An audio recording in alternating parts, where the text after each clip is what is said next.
aqui é a Steph do Responde Aí. Bora bater um papo sobre tonoscopia, ebulioscopia e crioscopia? Então vamos lá. Bom, primeiro vamos entender o que são essas três palavrinhas mágicas. Essas três palavras são as nossas propriedades coligativas, beleza? E o que são essas propriedades coligativas? São propriedades que dependem da quantidade de soluto e de solvente, ok? Ou seja, não dependem da natureza da química do soluto, beleza? Então vamos lá, vamos rever, ó. Propriedades coligativas, elas estão sempre falando da quantidade de soluto e de solvente, mas não da natureza deles. Aqui eu escrevi só de soluto, mas a gente vai considerar como solventes também, beleza? Então vamos lá, a primeira que a gente vai aprender é a tonoscopia. Ela tá mais no nosso dia a dia do que a gente imagina, sacou? Então vamos lá. Por exemplo, vamos imaginar, eu tô com muita fome e eu quero cozinhar um macarrão. Perdoem a minha panela, mas que as nossas habilidades artísticas estão um pouco débeis. Mas vamos lá. Aqui eu tenho água, né? Quando a gente vai cozinhar o macarrão, a gente coloca o quê? A gente pega uma panela, coloca água e deixa fervendo. Então beleza, ó. Aqui a gente tem água. Beleza. Você já parou para reparar que a água, a gente sabe que ela ferve a 100 graus Celsius. Mas se por um acaso você adicionar alguma outra coisa, ela para de ferver? Por exemplo, eu quando vou cozinhar o macarrão, eu deixo a água fervendo, e depois eu vou lá e falo assim, putz, tem que colocar sal. Porque sim, eu sou dessas pessoas que sempre esquecem de salgar as coisas. Quando eu coloco sal, essa água que já estava fervendo em perto de 100 graus Celsius, porque depende da atmosfera, etc., mas vamos considerar 100 graus Celsius, ela para de ferver. Por quê? Porque esse sal, ele faz alguma coisa com essa água que impede ela de ferver, sacou? Então, o que é isso? Como é que a gente explica essa relação aqui? Esse acontecimento ele é explicado justamente pela tonoscopia, que é a redução da pressão de vapor. O que acontece quando a gente reduz essa pressão de vapor? Quando a pressão de vapor ela cai, a nossa substância ela aumenta a temperatura de ebulição dela para poder criar um equilíbrio nesse sistema, beleza? Então toda vez que você tiver uma redução de alguma coisa, você vai ter um aumento de alguma coisa. Então aqui no caso a gente está falando de redução de pressão de vapor, então a gente vai ter um aumento de temperatura. Então toda vez que você pegar uma situação onde você tem um soluto não volátil, que no caso aqui é o nosso sal, você vai ter a diminuição da pressão de vapor desse sistema e esse solvente, que aqui no caso é a água, ele vai demorar mais tempo para evaporar, sacou? Então vamos lá, será que dá para calcular essa propriedade, essa tonoscopia que a gente tanto está falando? Super dá. A partir do seguinte, a lei de Raoult.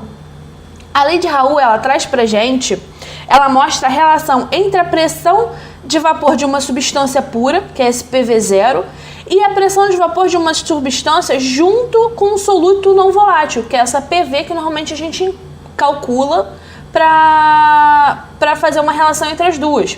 A redução da pressão de vapor, que é essa daqui, da substância original, ela vai ser proporcional à quantidade da fração molar do soluto que é adicionado, sacou? Então essa pressão de vapor da água, ela vai alterar proporcionalmente à quantidade de soluto de sal que a gente adiciona nessa água. Aí a gente vai e calcula uma nova pressão de vapor do sistema. Vamos ver isso no exemplo para facilitar a nossa vida? Então vamos lá, ó. Imagina que a gente tem aqui, ó, pressão, vou botar aqui no cantinho para ficar mais organizadinho. Ó, o nosso problema aqui, bem resumido, a gente tem a pressão de vapor original da água de 17,54 torricellis a 20 graus Celsius e a gente adiciona 4 gramas de hidróxido de sódio em 180 gramas de água, beleza? A primeira coisa que a gente tem que fazer para descobrir, já que a pressão de vapor original da água a pressão de vapor da substância pura, tô falando original, mas original é um pouco errado, né? A gente precisa saber qual é a molaridade desse solvente. Para achar a molaridade, a gente precisa saber o quê? A quantidade de mols que existe tanto de NaOH quanto de água nessa mistura. Então a gente precisa fazer uma relação, botar aqui embaixo, entre a quantidade oferecida e a sua quantidade grama-mol, beleza? Então vamos lá. Primeiro que a gente vai calcular vai ser da água. Ó, se 18 gramas de água estão em 1 mol, que a gente tem aqui, ó, a massa molar da água é 18 gramas por mol, 180 gramas vão ter X mols, já que a gente tem uma solução com 180 gramas de água. Beleza. A gente descobre que a gente tem 10 mols de água nessa mistura aqui. Aí agora vamos fazer o mesmo procedimento para o hidróxido de sódio. A massa molar do hidróxido de sódio é de 40 gramas por mol. Se a gente tem 4, Y. Então a gente descobre que a gente tem 0,1 molar de mols de hidróxido de sódio nessa mistura. A terceira coisa que a gente precisa fazer é descobrir a nossa fração molar. Como? A fração molar de qualquer coisa é sempre a fração molar do que a gente quer descobrir sobre o todo. Ou seja, se a gente quer descobrir a fração molar da água, a gente tem que colocar a quantidade de mols da água, que é 10, divididos pela quantidade de mols do sistema inteiro, que é o quê? 10 da água mais 0,1 do hidróxido de sódio, sacou? Se você jogar isso daqui na calculadora, você vai encontrar que a fração molar da água é igual a 0,0999. E por fim, é só aplicar direto aqui na nossa lei de Raul. A gente vai descobrir que a pressão de vapor nova do sistema vai ser 0,099... Foi mal, galera. 0,99, que é a fração molar, vezes a pressão de vapor da água pura. E se você reparar essa nova pressão de vapor, você repara que teve um abaixamento, por menor que seja, ele teve essa redução, viu? Porque é o quê? Se você reparar, a gente tem o quê? 10 mols de água para 0,1 molar de hidróxido de sódio. Então é uma proporção muito pequena. Por isso que a diferença do PV0 da água para a nova PV é muito pequenininha, mas houve a redução da pressão de vapor. Então vamos lá. A próxima propriedade que a gente vai ver, lembra desse exemplo que eu acabei de dar? Então, sobre a pressão de vapor, lembra que eu falei que a pressão de vapor na nossa panela, ela diminui, quando a gente estava falando de o quê? Tonoscopia, mas lembra que eu falei também que vai ter um aumento de temperatura proporcional a essa redução de pressão de vapor? Então, esse aumento de temperatura é justamente a ebulioscopia, que é aqui, ó, elevação do ponto de ebulição, sacou? Então, vamos lá. Vamos pensar o seguinte. A temperatura de ebulição de uma substância, ela é o quê? Ela acontece quando a pressão de vapor dessa substância se iguala à pressão externa do meio. Aqui, ó. A pressão de vapor da substância se iguala à pressão externa do meio. Beleza? Então vamos lá. Quando a gente adiciona o soluto em uma solução, como no exemplo, a pressão de vapor diminui para que a gente consiga igualar essas pressões de novo. E a gente só consegue igualar essas pressões, essa pressão externa e a pressão de temperatura, impulsionando essa temperatura que a gente está falando, sacou?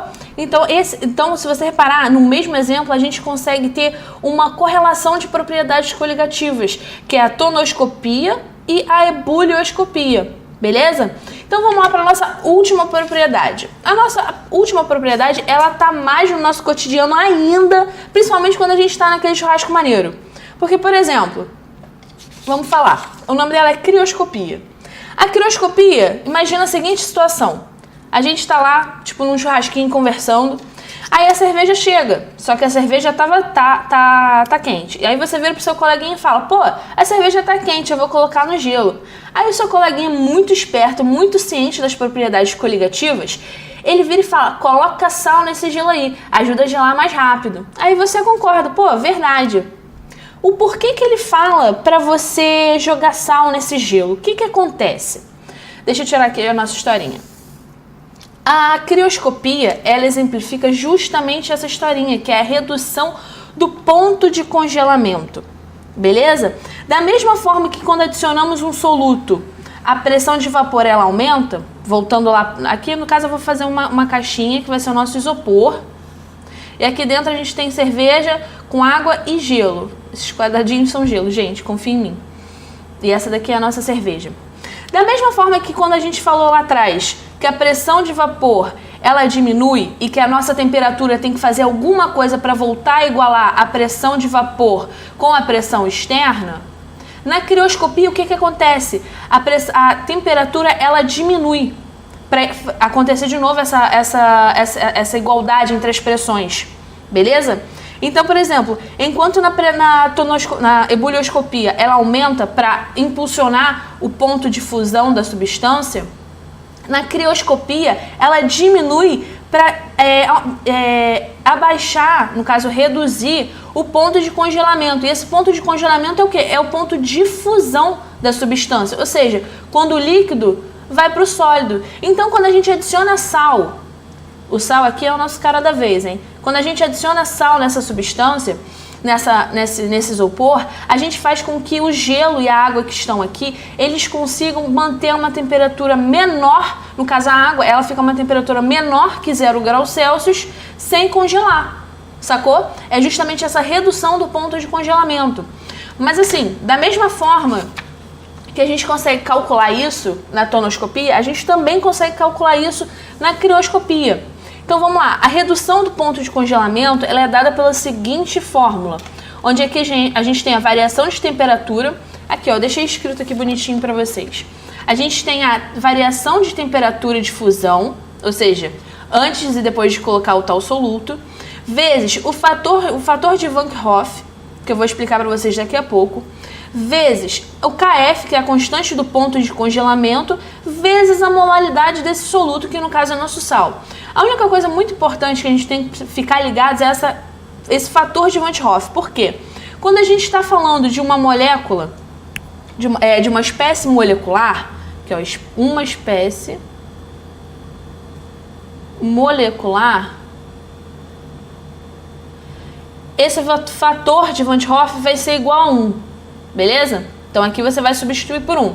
Mas quando a gente fala de substâncias iônicas, escrever aqui iônicas, em água no caso, né, porque a gente está falando de água, a gente vai ter que calcular, a gente vai ter que somar os íons que vão ser dissociados nessa água. Por exemplo, se a gente está falando do NaCl, que é o nosso sal, a gente vai ter o quê? Formação do Na+, em água, mais Cl-. Então, o nosso fator de Van Hoff para substâncias iônicas igual à soma da quantidade de íons que existe nessa substância. Se aqui a gente tem 2 íons, então nosso fator de Van Hoff é 2, beleza? Então, bom, esse vídeo te ajudou? Responde aí.